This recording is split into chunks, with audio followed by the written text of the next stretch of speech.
Dan dia merem, dia masukin ke mulutnya. Halo guys, balik lagi sama aku Andriaan di Satu Hari Satu Pengakuan Dosa. Hari ini yang akan membuat sebuah pengakuan dosa adalah seorang wanita bersuami. Kita sebut saja namanya adalah Ica. Kali ini aku nggak bacain ya, kali ini aku ceritain aja. Karena aku ngerasa kalau dibacain tuh aku terlalu banyak ngelihat bacaan gitu. Jadi kayak nggak fokus ke kalian, jadi kayak kurang interaksi. Jadi aku ceritain ulang aja ya. Ini cerita adalah dari seorang istri, kita sebut saja namanya Ica. Dia memiliki suami bernama Iki. Mereka menikah usia muda, sekitar 25 dan 27. Ya masih tergolong muda lah. Keseharian mereka ya biasa. Si Ica ibu rumah tangga, dan si Iki pekerja. Iki ini setiap hari tuh nggak ada di rumah, dia kerja. Berangkat pagi, pulang sore, begitu setiap hari ya. Mereka ini tinggal deket dari daerah perkampusan, kampus, yang artinya banyak mahasiswa di sana. Si Ica tiba-tiba kenalan sama orang dari Line Nerbi. Tahu kan People Nerbi? Nah tiba-tiba di situ dia chattingan sama orang, dia kenal lah dengan seorang yang bernama Rio. Karena tiap hari kesepian, gak ada orang di rumahnya, ya dia menghabiskan waktu dengan Rio ini. Chattingan, kadang bisa teleponan, makin lama makin intens. Yang akhirnya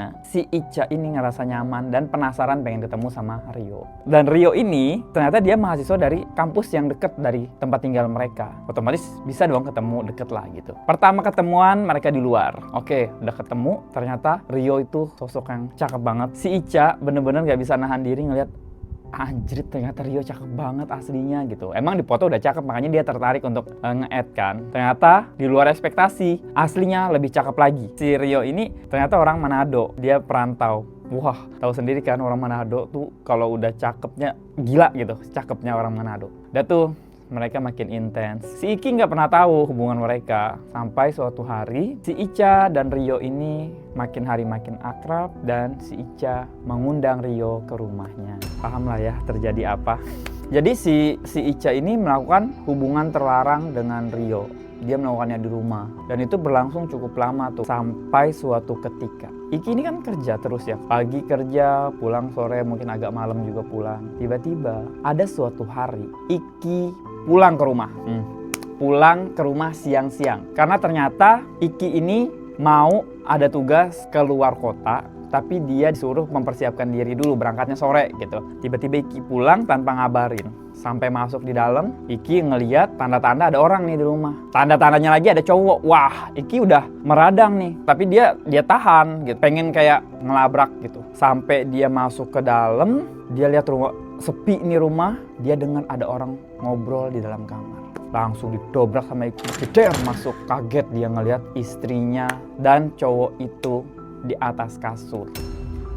Mereka kaget karena dalam posisi yang kayak, paham gak sih, si Rio nggak pakai baju, terus ngegandeng gini, si ceweknya si Ica tuh rebahan di sini.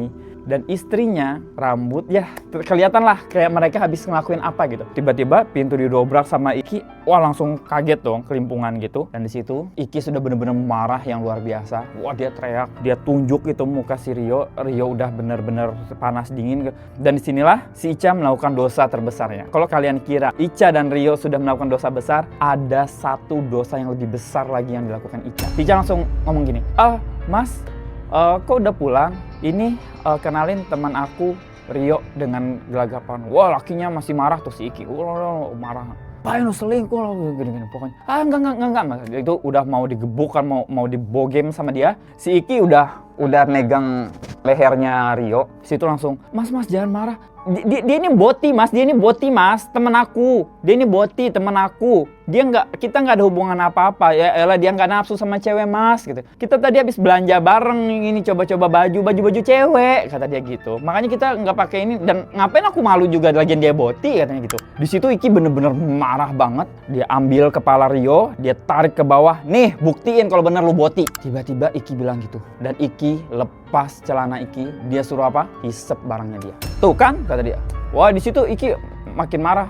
Kalau bener dia boti, dia udah pasti nafsu sama gue kata dia gitu. Si Rio ini mukanya udah tepat banget di depan barangnya si Iki. Terus dia noleh ke si Ica ngasih kode, lakuin aja kayak gitu.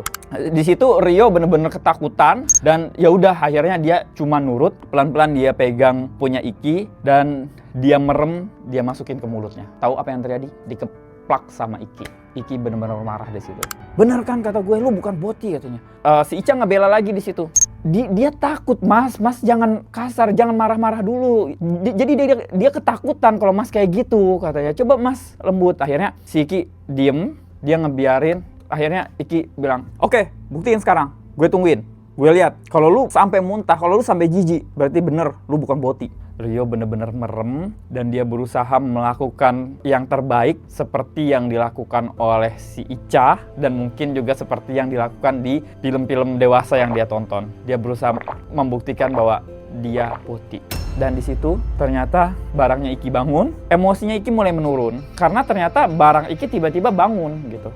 Iki dorong si Rio, dia naikin lagi celananya, terus udah, lu pergi deh, gue nggak mau lihat muka lo lagi. Di situ Iki sepertinya percaya bahwa Rio Boti. Si Ica di situ masih menenangkan dan dia merasa dia telah melakukan dosa yang sangat besar. Pertama, dosanya karena selingkuh sama suaminya, dan kedua, dia melakukan dosa kepada Rio karena dia meminta Rio melakukan hal yang nggak pernah Rio lakukan. Setelah kejadian itu, si Ica udah nggak pernah berhubungan lagi sama Rio. Si Ica udah nggak berani lagi untuk berkhianat sama Iki karena dia baru tahu ketika Iki marah semengerikan itu, Iki bisa ngelakuin apa aja dan dia takut kalau dia melakukan aneh-aneh, bisa jadi Iki akan melakukan hal yang lebih buruk daripada itu. Aku nggak tahu ini cerita beneran apa tidak. Aku cuman ngebacain cerita yang dikirim netizen ke aku. Bagi kalian yang mau membuat pengakuan dosa, boleh DM ke Instagram aku andri_an1, boleh pakai akun fake. Semua privasi aman, tidak perlu kirim foto dan kirim nama asli ya. Jangan lupa like, follow, and subscribe. Bye bye.